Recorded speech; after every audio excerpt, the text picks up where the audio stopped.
Hello students, here we are working on the photosynthesis lab. So this is my work setup in my office. You can do this at home.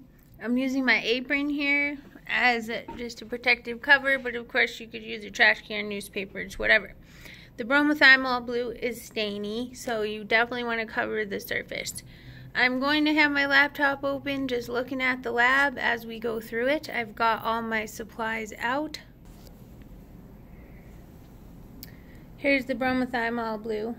Now, there's enough in here for you to make 7 test tubes with indicator solution in it. This vial is called a dram, and that's about 3.6 milliliters. 1 milliliter equals 1 milligram. This micro pipette is 1 milliliter approximately. So you're going to suck up about a half pull. Fill this thing up halfway, and then you'll have enough for 7 test tubes. So in addition to what's seen here, you need to have some tin foil potentially, a lamp for a light source, a straw which came in the kit, water, cleaning supplies, a way to record time, and a camera. You don't have to have tin foil, but you might set up your experiment so that you're occluding light. Okay, so now I'm scrolling through the lab. I've already read the background. Now, let's think about what this stuff is here, the indicator solution.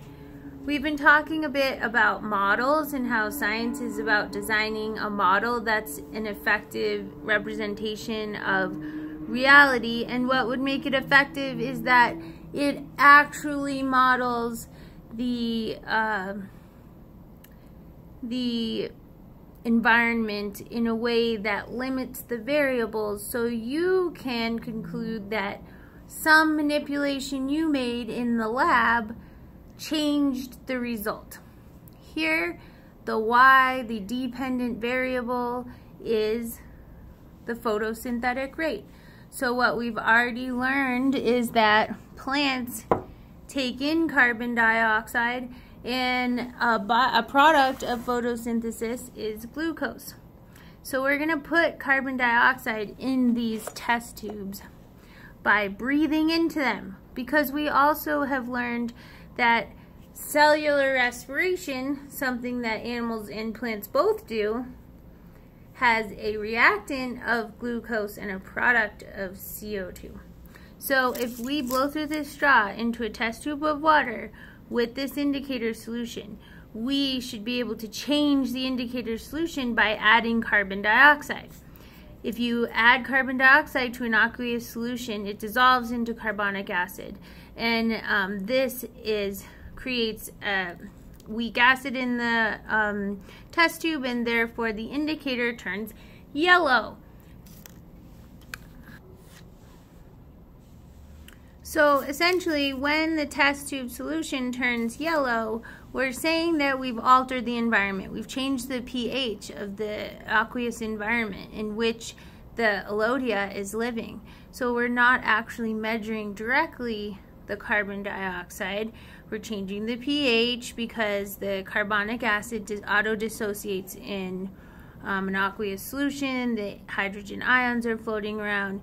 pH changes, okay? So I'm going to do that and show you the reaction. So I'm going to fill this test tube about halfway with water. I'm going to take out my plant. Okay, I'll fill up the other test tube about halfway with water. Okay, and these are not precise measurements because the point here is to see the color indication, but I'm not too worried if I've actually measured. I can just hold the meniscus up and look right here and see if they're the same height. Okay, So I've got 2 test tubes going. You're going to need more than 2 as you design your experiment. You'll have a control. You'll decide what kinds of levels to your treatment you might want to have. So let me put about half a pull in each one.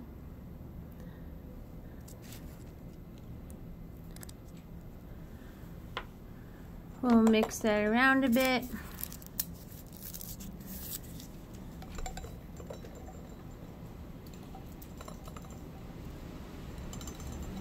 Okay, so now I'm just going to exhale into the test tube until this solution turns yellow. And that will mean that enough carbon dioxide has gone out of my mouth and into the test tube to change the pH of the water.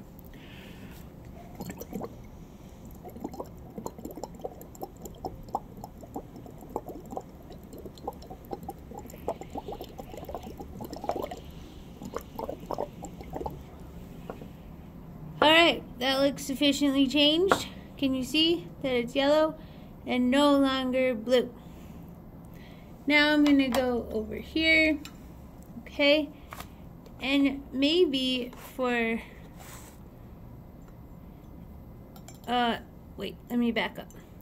Not putting any carbon dioxide in a test tube is not a great control here because then nothing will happen at all.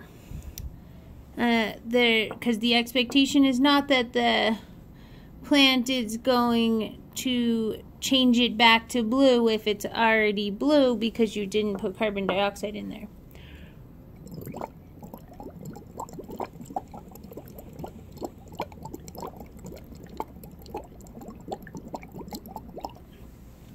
Okay. You can measure exactly how many seconds you blow carbon dioxide into the tubes each time. That way you're standardizing the amount of carbon dioxide at least by time. So now I'm going to take, so 1 knuckle is about 1 inch, okay? So I'm going to take about 1 inch to 2 inches of plant material and drop it in there, okay?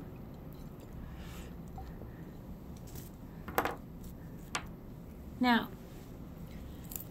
right now we have 2 test tubes doing exactly the same thing.